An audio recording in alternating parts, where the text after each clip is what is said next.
Hey everyone, and welcome to our January live event with National Sewing Circle with Nicki LaFoille.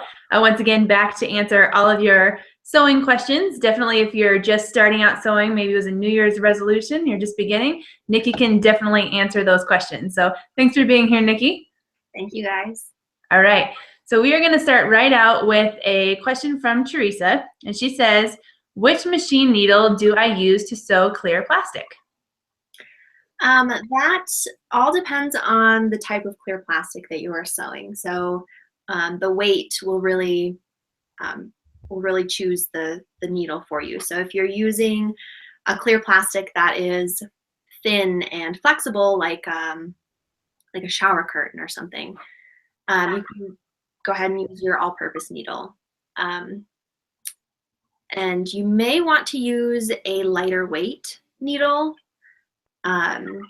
Because the main consideration when you're sewing clear plastic is you don't want to make too big of a hole as you're sewing, because like with leather, faux leather, vinyl, when you make a hole in clear plastic, that hole stays there. It's a hole. So a lighter weight needle will have a thinner shaft to make a smaller hole. And that should provide enough piercing power to get through that clear plastic. A microtex needle is also another option you might check out because it has a very sharp point to help go through that plastic. If you're using a heavier plastic, something that's thicker and less flexible, an all-purpose needle will still probably be fine for you, maybe a heavier weight, just to make sure that needle, the shaft is strong enough to go through that thickness and that weight of plastic. But I think in general, an all-purpose needle is probably sufficient for most types of plastic. I agree. I definitely just sewed something that had some vinyl layered over cotton, and I just used my all-purpose needle, mostly because I just kind of forgot to change it before I started sewing, but then it worked out perfect. So it was a good trial and error there. All right, our next question here is from Nancy, and she wants to know what brand of machine that you sew on. I have a Brother sewing machine right behind me, this little guy. It is the Brother CS6000i. And that, it's the second sewing machine I have ever owned. The first was also a Brother. It was the cheapest model of Brother because I was in college. And so when I went to upgrade, the CS6000i was the #1 rated on Amazon, and that was how I chose it. I knew I didn't need a whole lot of features because I was just going to be sewing garments mostly. And this has 59 built-in stitches. It's got several different buttonhole options, which was one of the main things that I wanted. So it was $200 or something on Amazon, and that's why it was rated so high on Amazon, I think, is because people liked the bargain for what they got. And I do notice some issues with it sometimes when I'm trying to sew some specialty things, but in general, it does what I need it to do and hasn't broken any parts or anything. I've had it for 5 or 6 years now. So I have sewn on a lot of different machines, and I do really enjoy the baby lock machines are really nice. I've only sewed on a baby lock embroidery machine, so I can't speak to their regular sewing machines. But for a regular sewing machine, if you don't want to put in a lot of overhead cost, Brother has good kind of lower end options. That was my first machine that I bought in college too, and I actually still have it. And I have upgraded, and I have a FOF, and I have a Viking too, but then sometimes I just find myself going back to the Brother because it's just super easy to use too. So, you know, even if you buy one that's a little cheaper, just keep it around. You'll always find a use for it. Definitely. All right, Mandy wants to know, how do you sew a voile hem or a very narrow hem? A narrow hem. So yeah, narrow hems are great on things like a lighter weight fabric like that. A lot of people like using the narrow hems for light to mid-weight fabrics. So I think someone else was asking about a rolled hem, just similar or interchangeably. So these are rolled hem feet. So I'm going to try and get up close here. So that's the bottom of one, and they come in different widths. So you can do different width hems depending on how narrow you want the hem. So the rolled hem feet have this little curly Q like seashell shape so that it will roll your fabric under it to stitch the hem. So it's really easy. It does require a little bit of preparation to your fabric. So on your fabric, you'll want to press. There are a couple of different ways you can do it. I like to prep my fabric.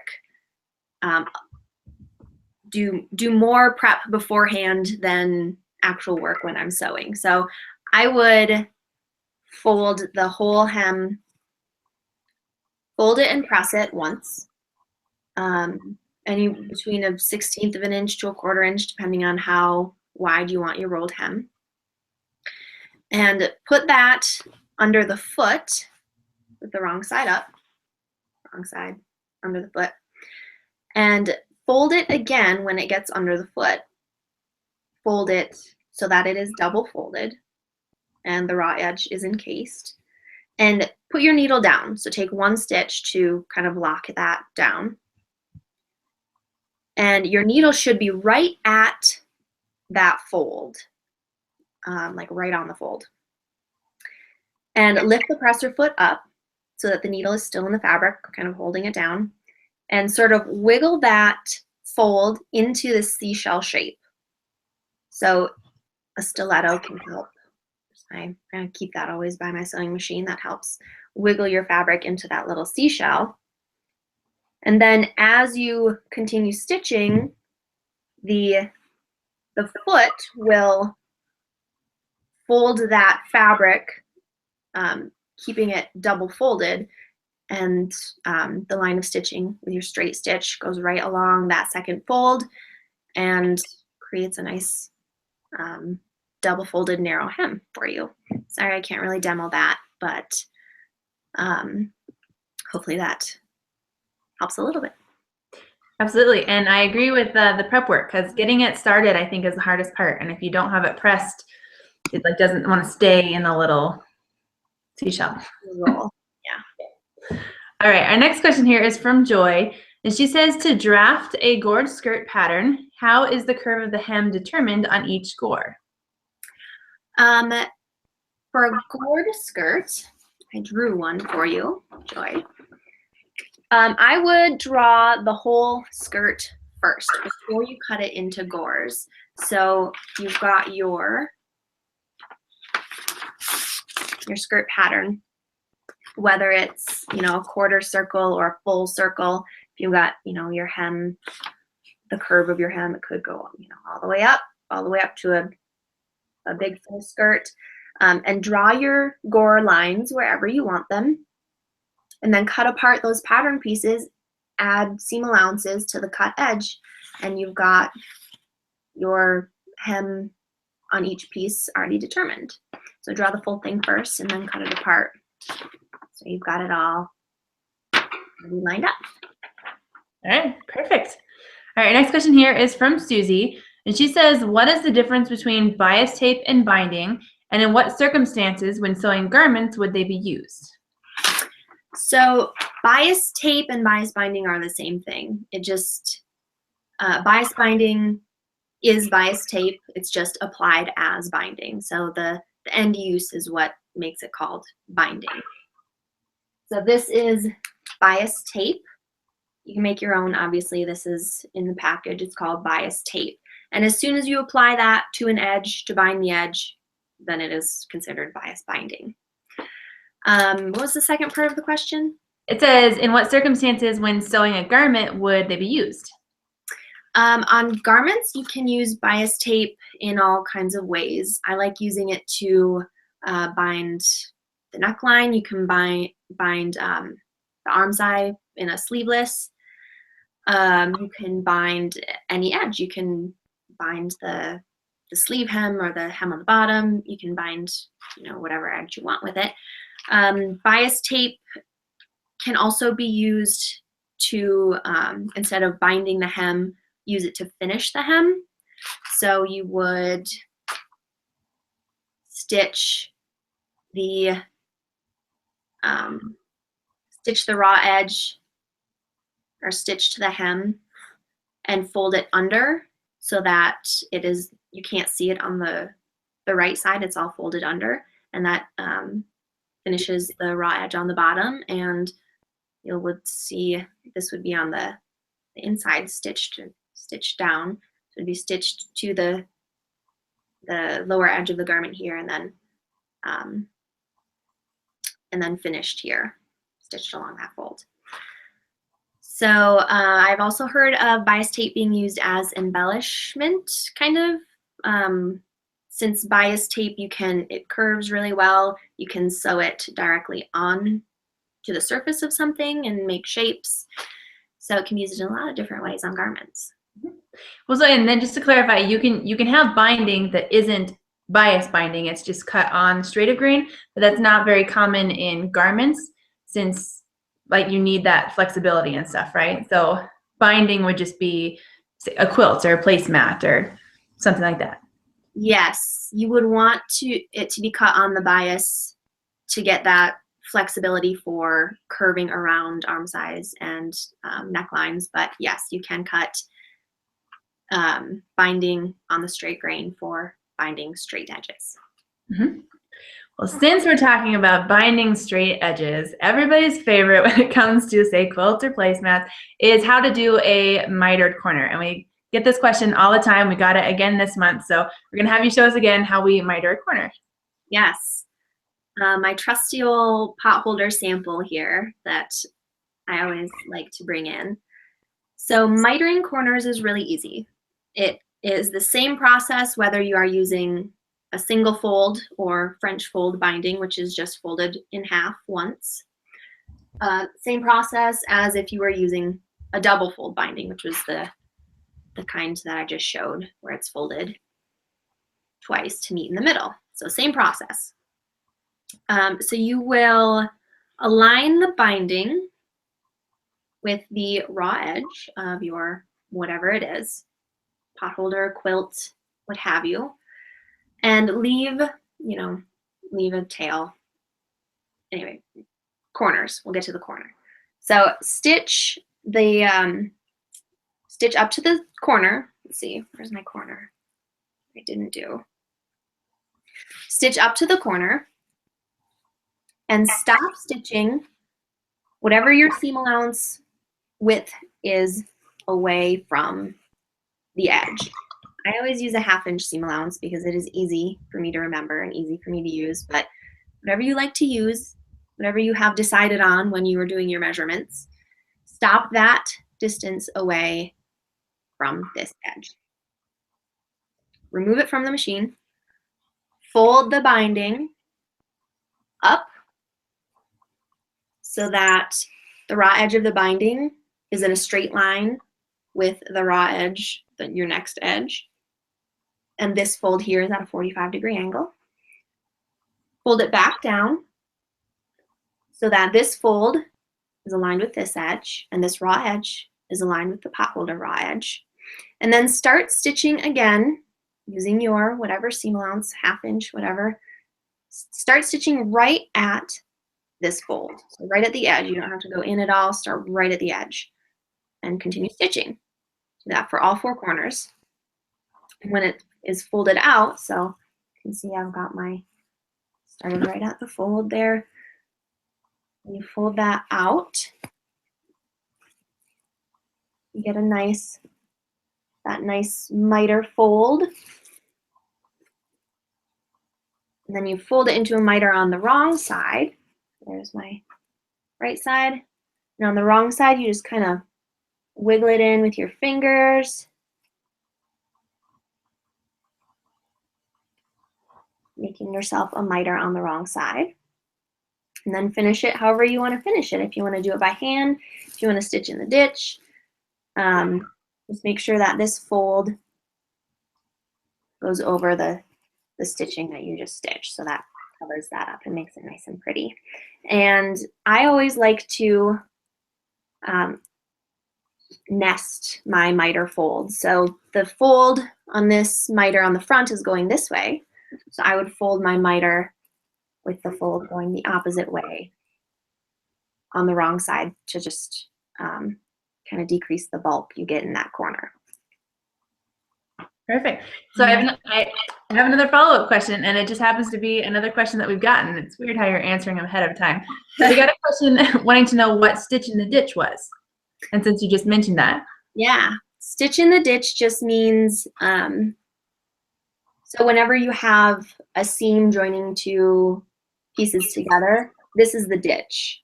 That little divot right in between those pieces of fabric, right where you stitch that seam, that's the ditch. So you would stitch right with your needle right along that little ditch there. And in this application, it would, when you've got your fold covering the seam there, just barely covering that seam, when you stitch in the ditch, it would catch that fold and finish your binding.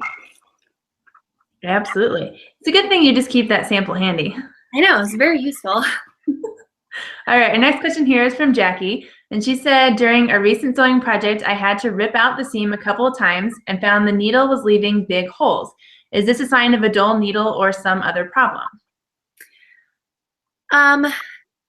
Yes, if your needle starts leaving holes in your fabric, and if it's a fabric that the needle shouldn't leave holes in, like a cotton or a knit fabric, it could be your needle is getting dull, and that will cause that. If you have ripped out a seam a couple of times, that might just be a result of the needle piercing the fabric. If you've stitched that seam 2 or 3 times, that might just be kind of unavoidable. If you sew a seam a couple of times, you know. It could be a result of too big of a needle, too big of a circumference. So the needle sizing goes, let's see.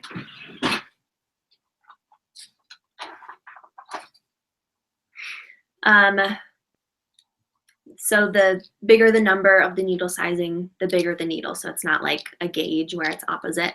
So 90-14 is kind of a general standard size needle. It goes up to 110/18. That's the biggest size needle I have. So you might try using a smaller needle too if that continues to be a problem. You know, if changing to a new needle doesn't help, you can go to a lighter weight needle, and they go down to like 60 or something. I don't know what small. I think 60 is a little, yeah. Well, and I think we've talked about this too before, like quality of fabric too. Like sometimes if you have maybe a lesser expensive or lesser quality cotton fabric, it can be easier to kind of see the stitching or see the holes because it's not so tightly woven. Yes. Yep, absolutely. That's a good point. But a lot of times just use your fingernail, right? You can get that out. Yeah, you can kind of wiggle the threads around. Yeah, perfect. All right, our next question here is from Helen, and she says that she would like to know where she can get one of those ironing boards that you can just put on your desk when you iron, so you can just push it to the side and then pull it back in when you need it. She says, please, it looks so handy.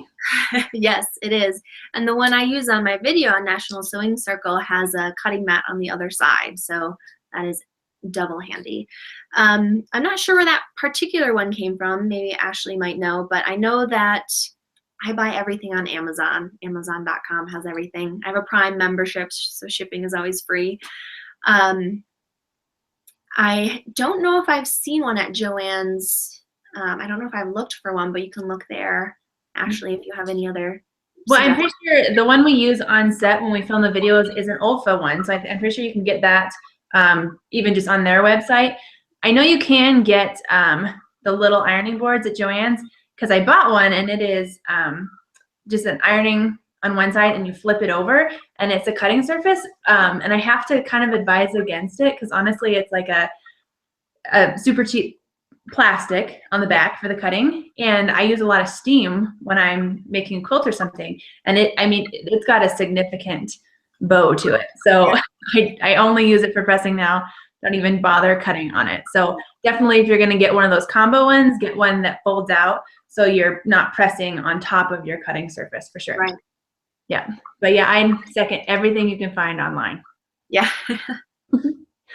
All right, our next question here is from Susan, and she says, thank you so much for doing this. I have not missed watching you, and I've learned so much from you girls already. She's already looking forward to another show. She says, I believe you've touched on this before, but I was hoping you'd have a sample to show us because I'm a visual learner. Can you show us how is the best way to put a zipper into a hand knit or crochet sweater?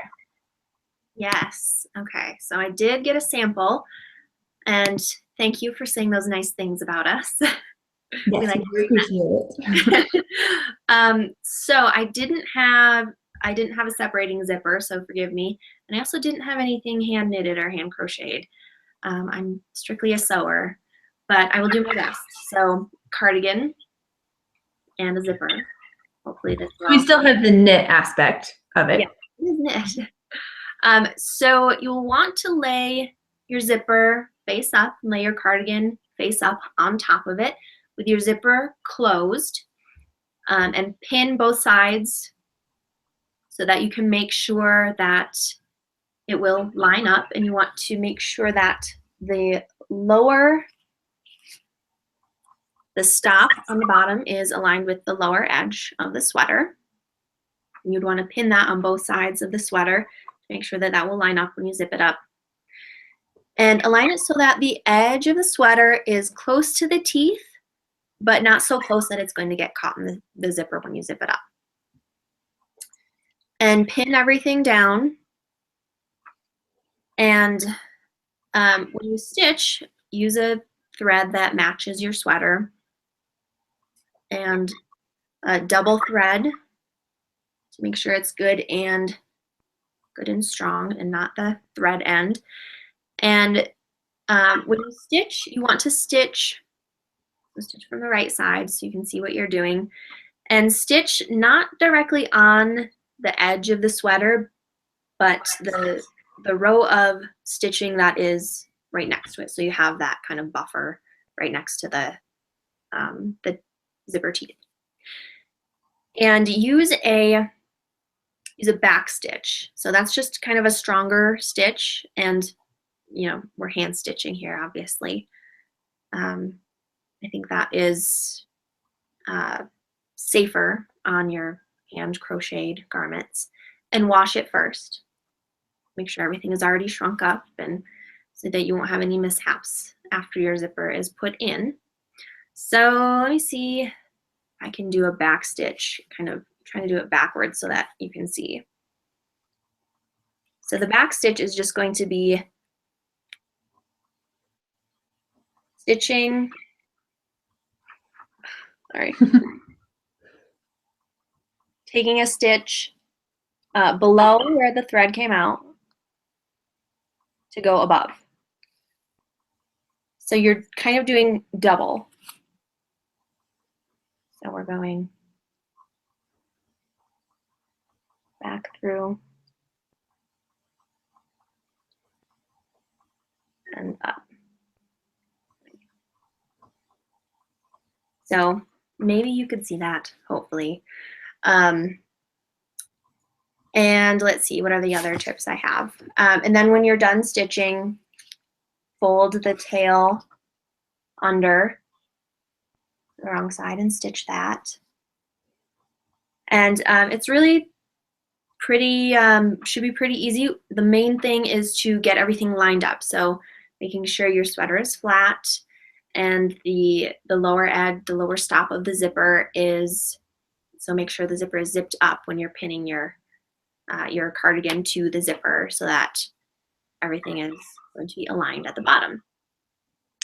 Absolutely. And I have to say, just because I do knit and crochet and I have sewn a zipper wrong, and I'm saying, because I did try to just put it on my machine and treat my crochet sweater just like fabric, and it sews just fine, but then when you get done, it stretched it out so much that, I mean, it was just super rippled all down the front. So hand stitching may seem tedious, but I think it's a good idea. You could even use some fusible hem tape, depending on what you crocheted your sweater out of. Not if you use like acrylic or anything, but if you use something that you can press on to actually use that hem tape to hold your sweater right to your zipper and help secure it more, and then do your hand stitching.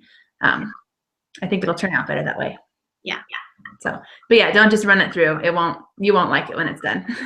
All right, our next question here is from Al. And he says, I just started sewing and I tend to jump in with both feet. I was sewing a simple vest, and when I was sewing the pieces together, even though I pin them, one side comes out longer or shorter than the other side, and it throws off the hems or the seams. What am I doing wrong?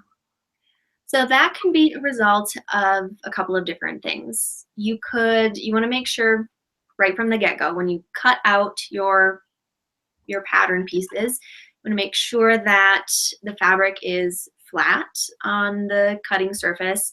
Nothing is hanging off the edge, because that will cause it to pull and cause uneven cutting. Make sure you have laundered your fabric first, so that nothing is going to shift to, things can shift and get wonky. You can use more pins if you're sewing on a fabric that is really like slinky and shifty, like satin or something, or even on cottons. Sometimes things can get off. So you can use a lot of pins. You can pin straight up and down instead of pinning perpendicular. You can pin this way, and that can get, it holds more of the fabric together. And you can even if you have a long pin, you can do it twice. You can use fusible web tape to adhere your seams together before you sew them, and that will help keep everything really nice and flat and together right where you want it.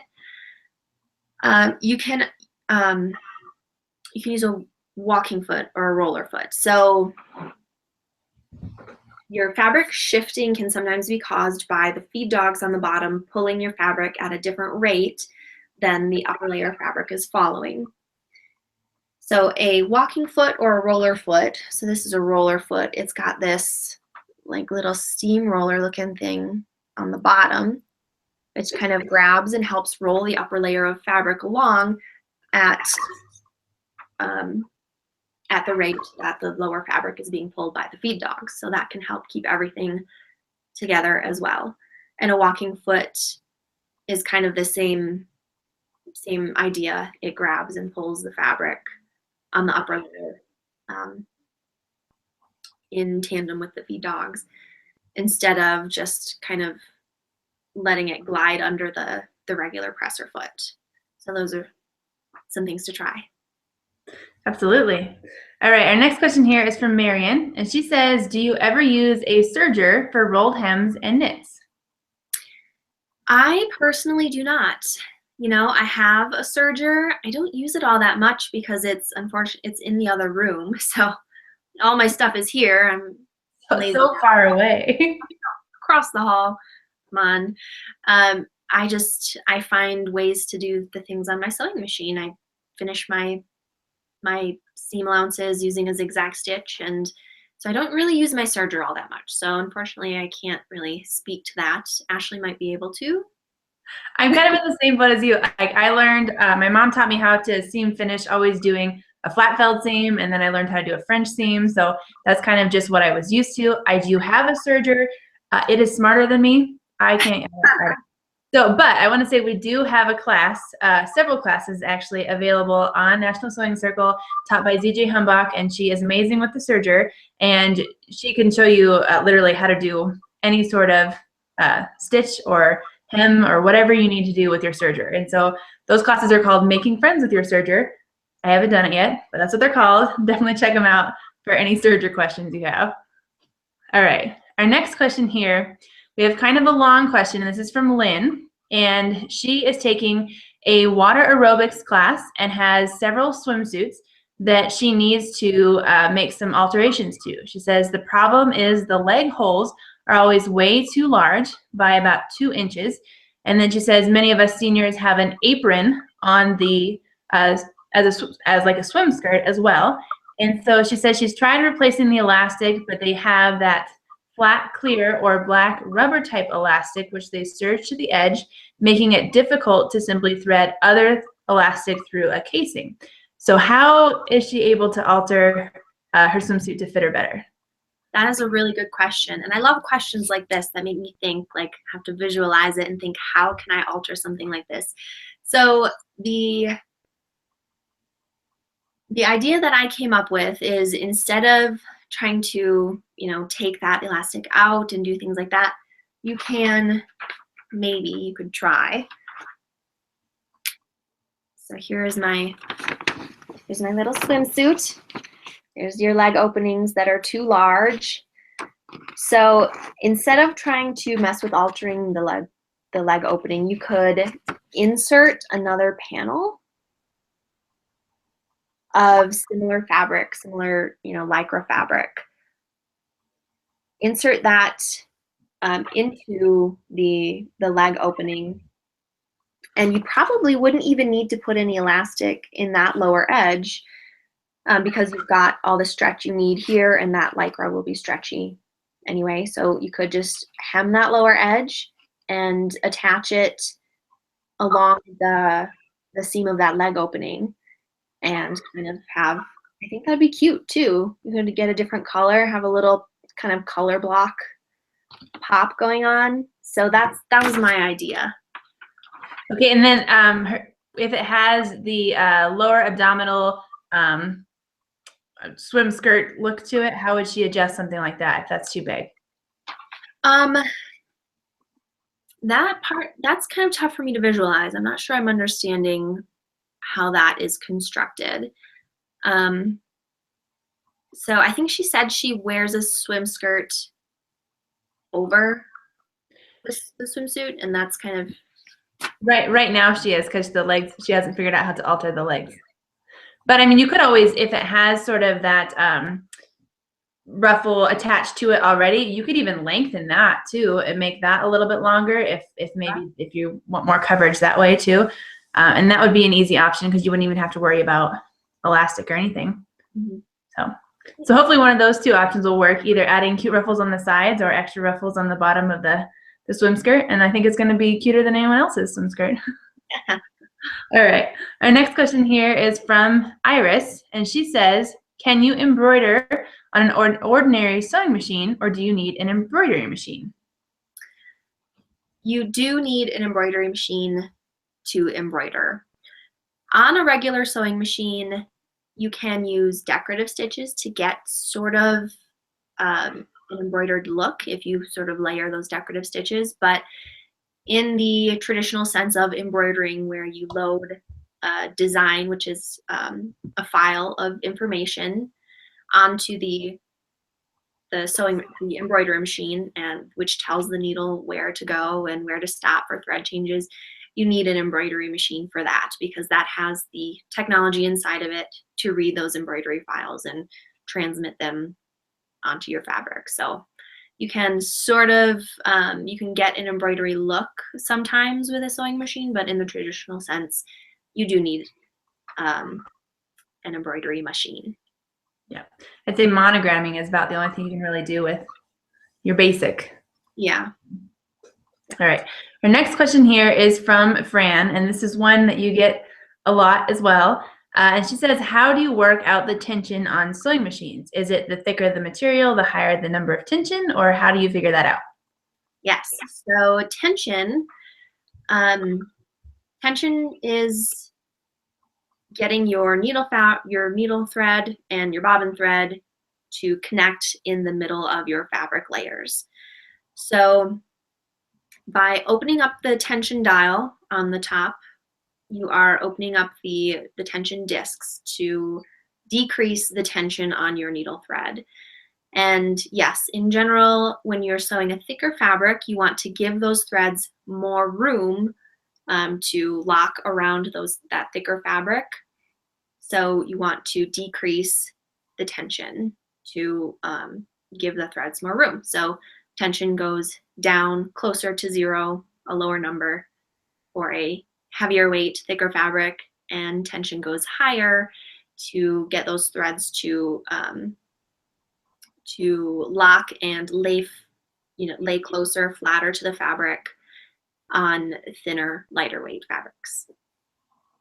When you are, say you've been sewing with a really lightweight fabric and then you're going to switch to something like leather, do you always sort of just, run a test strip through your fabric and tweak it to figure it out? Or how do you just know what number to pick? If I'm going from something really lightweight to something very heavyweight, I know I'm going to have to make a little bit of an adjustment. So I'll adjust it a little bit before I even start. And then I will always sew a test line before I start stitching my actual project to see, check it right side and wrong side to see if I need to make any more adjustments. But yeah, you can kind of gauge,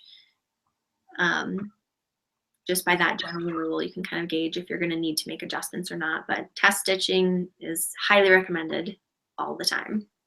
All right, I have to ask too, because this is something that I do, and it's kind of a little cheater way, but I always just try to match my bobbin thread to my needle thread, so that way if it's off, like even just the slightest amount, you can't see. That's a good piece of advice, actually. I mean, you should match the weight of your needle thread to your bobbin thread anyway. Mm-hmm. If you can, use the same thread, wind a bobbin from your spool, from the needle thread, because if you've got the same weight in the top and the bottom, that helps create a balanced stitch. But yeah, matching the colors is a good tip too, so that you can't really see if it's the tension is not perfect. But you want your tension to be as close to even, as close to perfect as you can. That'll just make a stronger stitch. Absolutely. I'm just all about, all right, I've tried it like 6 different times, can't get it, we're just gonna fake it. Yeah, I mean, perfect. All right, our next question here is from Deborah, and she says, what sewing tools do you need to cut and make leather garments? Leather garments. So when you're making garments out of leather, generally you're going to use a lighter weight leather anyway, so you don't really need too many special tools. I did a video for National Sewing Circle on sewing leather, faux leather, so you can look for that in the next couple months on the site. Yes, that should be up soon.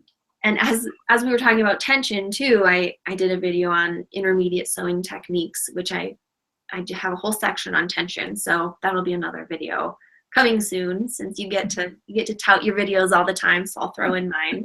Hey, I tout everybody's equally. You do.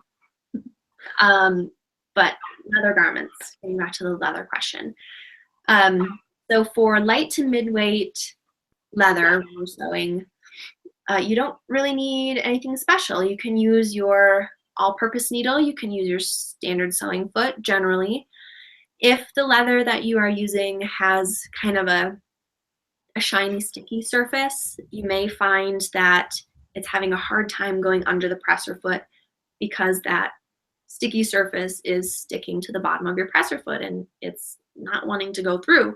So that's where a roller foot may come in handy to help that glide along.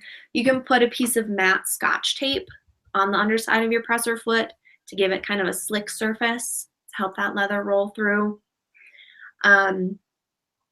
You may like to have a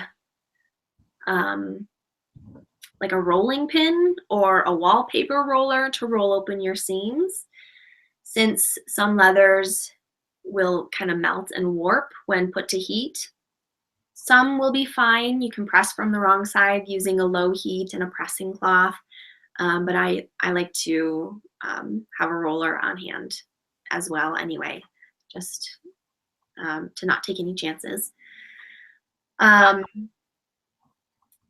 Yeah, that's, you may like to have some glue on hand to glue your seam allowances down, since sometimes leather, it's hard to press open if it may be kind of a little stiffer.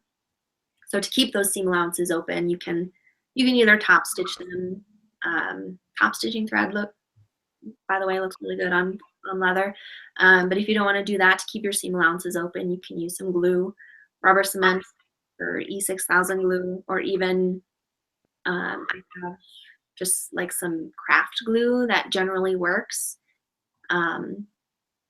So when you're putting your leather pieces together, you don't want to use pins. So I have a lot of binder clips in my sewing room. So that's a really useful tool when you're sewing with leather, since pins will leave permanent holes. And a lot of times the leather is kind of thick and pins don't really go through them and don't really do much. So binder clips to clip your fabric layers together. Other than that, it's if you're sewing with a light to midweight faux leather, you're not going to need anything special. If you're sewing with getting into some heavier weight leathers, a leather needle can be useful. It's just got a really kind of chisel tip to chisel through that heavyweight leather. But for garments, you're going to be using something lightweight anyway. So it's actually not too much different than sewing with actual fabric, and you don't need to be afraid of it. So you don't really need a lot of different things to dive in. No, absolutely. And since we're talking about your video, you did make a fun little project in that video too, right? Didn't you make a little bag? I did. I made a purse, a faux leather panel on the bottom. I wish I had it here to show you, but it's in the other room. A darn other room. All right, well, definitely check out that class and get all your leather sewing tips for sure.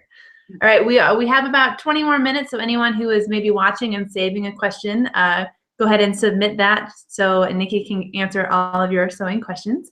Our next one that came in here is from Judy, and she says, is there a sewing machine with automatic tension adjustments? Judy, if there is, I want it. I haven't been in the market for a new sewing machine in a long time, so I haven't looked at the features. So I'm not really sure. You can go on sewing machine websites and all the machines will list their features and you can check it out, but I don't know. I have to admit that I saw the question before I asked it to you, and so I Googled it. And there are actually, but they are more of the high-end, completely computerized models that you can kind of say, this is the fabric I'm using, and it'll give you a preset tension that is suggested for, say, cotton or something heavier. So it's still kind of a ballpark number, but it will kind of do that for you, get you close anyway. But yeah, those are look very technical, those machines. So they are out there though. All right, our next question here is from Lane, and they say, if you are sewing with a fabric that ravels a lot, when is the best time to finish seam allowances? If you're sewing with something that ravels a lot, like a rayon or an acetate, I would finish those seam allowances right away because I do not want to deal with all that fuzz fraying. Just make sure that when you finish those edges, you don't take anything off the seam allowance to make sure those seam allowances will still match up. But yeah, just take care of it right away, and then it's done. You've got everything cleaned up and finished. So right away is always a good option. Absolutely. All right, our next question here is from Gail, and she says, how can I make my homemade clothing look less homemade and more professional? So some tips for professional looking garments is always press your seams. Press them, steam the heck out of them. If you're using a fabric that can use steam, that gives you really nice, crisp, beautiful seams. Top stitching, I find, always just gives things a little bit more of a professional look. So top stitching, top stitch your hems or your seams, I think looks really great. And a twin needle hem makes things look super professional, makes it look like it came from a factory. That's where you've got the 2 lines of stitching on the bottom of your hem. And just finishing your seam allowances on the inside of the garment makes things look really nice and professional. Yeah, I think that would take things from, I think no one would look at that if you made a garment with finished seams and a twin needle hem and top stitching, I don't think anybody would look at it and think it was homemade. No, not at all. Especially if you add even a little garment tag, in there, put your name or whatever, whoever you made it for or something. And yeah, it's going to look exactly like something you could buy at a store. Yeah, totally. Perfect. All right. Our next question here is from Marion. And she says, have you ever sewn on cork? And do you have any suggestions? Oh, cork. I have not actually. That's interesting. I don't know what applications you could sew on cork for, but I've never done that. I would think that it would almost have to be hand sewing. And it could be the big needle, or maybe a leather needle might be able to do it, but I'm not sure. Because I feel like that would crumble if you tried to sew like a seam through it. Yeah. It and crumble. I don't know. I've never tried it. I'm sorry, Mary. I am curious to know what you are wanting to sew with cork, if you are watching and would like to tell me, because now I'm just curious. All right, next question here is from Dottie. And she says that I find cutting poly fleece very hard to cut but easy to sew. It seems to dull my blade or scissors faster. What do you say? She says she needs help as she makes soft toys for kids. Yes, poly fleece will definitely dull your blades quickly, and your needles too when you're sewing on it. For cutting, I always think using a rotary cutter is easier than using scissors. So you may already be using a rotary cutter, I'm not sure, but that always makes things easier for me. Make sure you change your rotary cutter blade often if you're doing that, because it will dull the blades. Just, I don't know, tips for cutting. The less you can use the fabric when you're cutting, the better. That's just kind of a tip for cutting all fabric, though. Move your body around the table when you're cutting instead of trying to move the pieces. But that's kind of all I got. But change those blades, change those needles. I'd say always cutting single layer at a time can make it easier too. Doesn't necessarily help with the dulling factor, but it makes it so it doesn't shift as much. That fabric will shift a lot. Single layer, that's a good idea. All right, our next question here is from Judy. And she says, do you have any tips for sewing very small items like Barbie clothes? I don't really. I have not sewn Barbie clothes. Your daughter's not into Barbie yet? She is into Barbie, but she inherited a bunch of Barbie clothes that my grandma sewed for my Barbies. So she's like all set on her Barbie wardrobe. The smallest thing I've ever sewn is a skirt for my daughter. So it's kind of small. And I was just able to do it on my machine, just having to take the piece off so that it would make the arm of the sewing machine smaller to get things around it. I don't know if that would help for Barbie clothes since they are so very tiny. So yeah, I'm sorry I don't have any tips. I look at her Barbie clothes sometimes and I think, how did my grandmother make these? They are so tiny. So that baffles me. I'm gonna say the only thing that you probably wouldn't be able to do like seam finishes on anything. I'm picturing like a sleeve. So there might just be things that you have to if you're used to doing them with, adult size clothes, you probably can't do with that. But yeah, I've never sewn Barbie clothes either. All right, our next question here is from Teresa, and she says she's coming back to sewing after many years. And she says, do you use a dress form for garments like shirts? She finds that she needs to alter most patterns now. I have a dress form, but I don't really use it when I make garments. I usually just take my body measurements and apply those to the pattern beforehand, and then if I need to make any more alterations after I've stitched the garment, I just kind of put it on myself and measure it out. So I don't really use the dress form all that much. I mostly use myself, and it has worked out all right for me. I try to do as much as I can, before I sew the garment. Doing as much as I can on the pattern first before I cut anything out. But yeah, I mostly just use myself in a mirror. It's not super accurate a lot of times since I'm moving and trying to pin myself in, but kind of do it in increments, and that's my method. I don't use one either because the one I have is more of like the decoration kind, Yeah. and I'm definitely not the same size as that thing, so it's does me no good. Yeah. All right, our next question here is from Michelle, and she says, what is the best way to figure out how to lay your pieces to cut so you can eliminate, so you can have the least amount of waste? That is something that I think that's what takes me the longest when I am cutting out a pattern is I lay out my fabric and I lay out all of my pieces on the fabric, and it's like a puzzle. It's kind of like Tetris. It's fun for me to try and shuffle around the pieces, make sure the grain is, you're going in the right direction for the grain. Everything is laying in the same direction.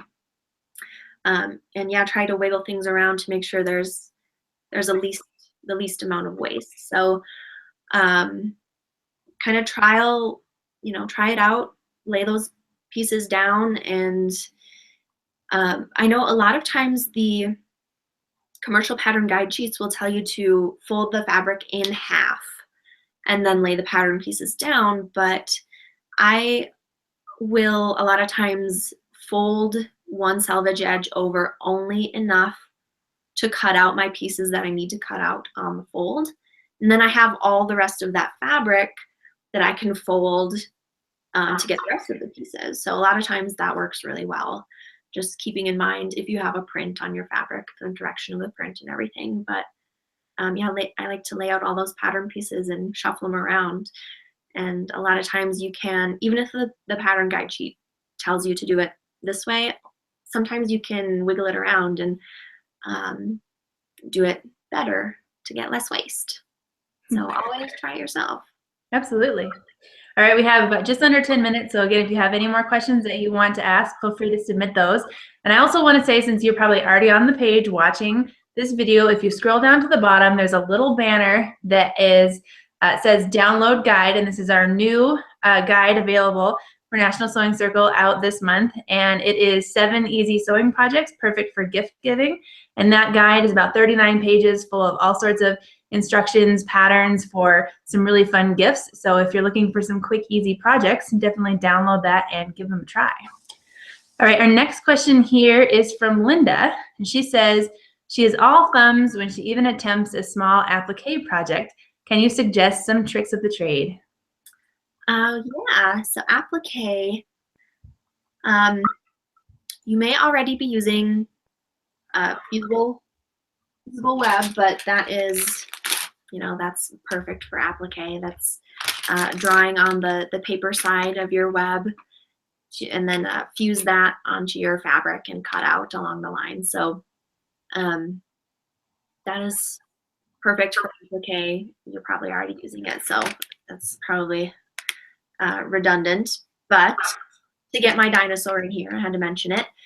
And when you fuse this to your fabric, a lot of times it's hard to get that paper backing off. So you can use a stiletto and start in the middle to, cut a little bit of that paper off and try and pick that off of the fabric from the middle, not from the edge, because you'll fray the edge if you try doing it from the edge. As far as tips for doing tiny applique, I would recommend using tweezers to get those little pieces in and place them where you need them to go. Tweezers can be really helpful for a wide variety of things in your sewing room. So that is, that's my main tip there. And for applique, an open toe foot is super useful. And even, oh, that is an open toe foot. But yeah, the open toe foot that has the kind of open, so you can see right where you're stitching. That's really useful for applique. So Ashley. Well, I just had to, it was finally not in the room across the hall. These are my applique tweezers. And so just so you're not thinking like, I don't know, your eyebrow tweezers or something. They have this little point that goes down that makes it easier to lay it down on the surface than the tweezers that are just flat and then you're kind of trying to just lay it down weird. So make sure you're using actual applique tweezers. So here's my prop for the day. Nice. Good contribution. I like it, Ashley. All right, our question here, next one is from Judy, and this might be hard to visualize or explain, but we will give it a shot. But she says that she needs to alter a ponte legging with a permanently sewn crease.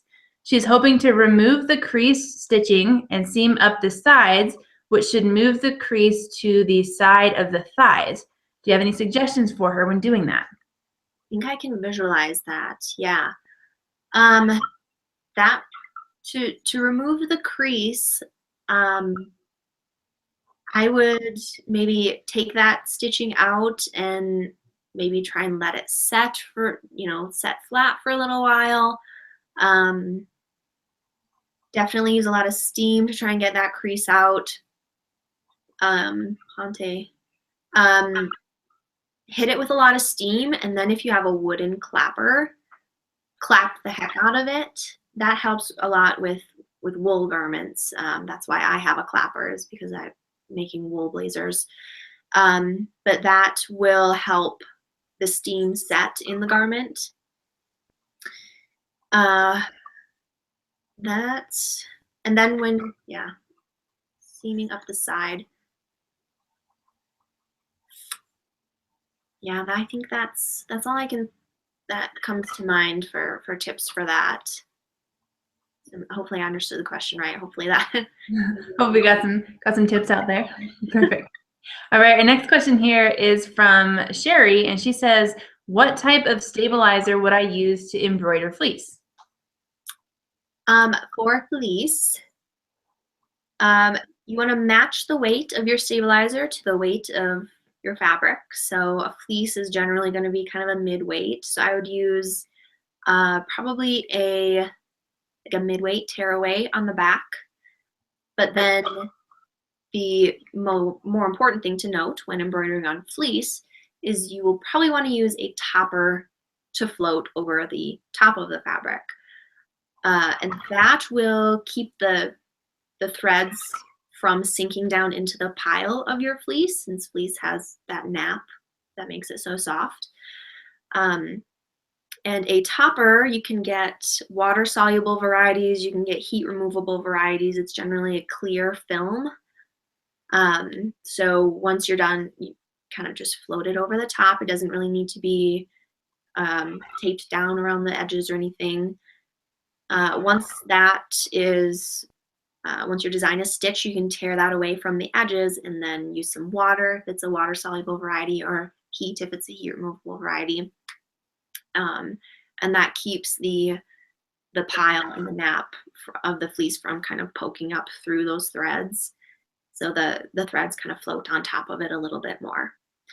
So that's just, in general, matching the weight of the stabilizer to the weight of the fabric. So lighter weight fabric, you'll want to use something lighter weight like a water-soluble stabilizer, and heavier weight fabrics like denim or something like a tightly woven cotton, using either a tearaway or even a thick cutaway if you're doing like denim or canvas or something. So match those weights. Perfect. All right, we have time for one last question here, and this is from Ebony, and she says, what are some good fabrics for a beginner sewer to use? For a beginner sewer, you want to start with something, fabric that will be agreeable. So not anything like satin or faux leather. You don't want to jump in with anything like that. So just get a straightforward cotton or a cotton poly blend, something that has a tight weave is always really nice to work with. It's not going to shift around on you a lot. But just like a quilting weight cotton, just, there's a million bolts of them at the fabric store. They call them quilting cottons, and you can get any print and any color you want, and that's a really good place to start. Definitely the most fun place to start too, in the fabric store. Biggest selection. Absolutely. All right. Well, thank you so much for answering all of our questions again tonight, Nicki. We really appreciate it. Thank you for sending in your questions. I really enjoy it. Absolutely. And we hope you guys tune in next month again, because Nicki will be back next month and every month after that, answering all of your sewing questions. So again, either submit those ahead of time or tune in every month live and ask those questions, and keep watching, because we definitely really appreciate you guys. So hope you have a good night.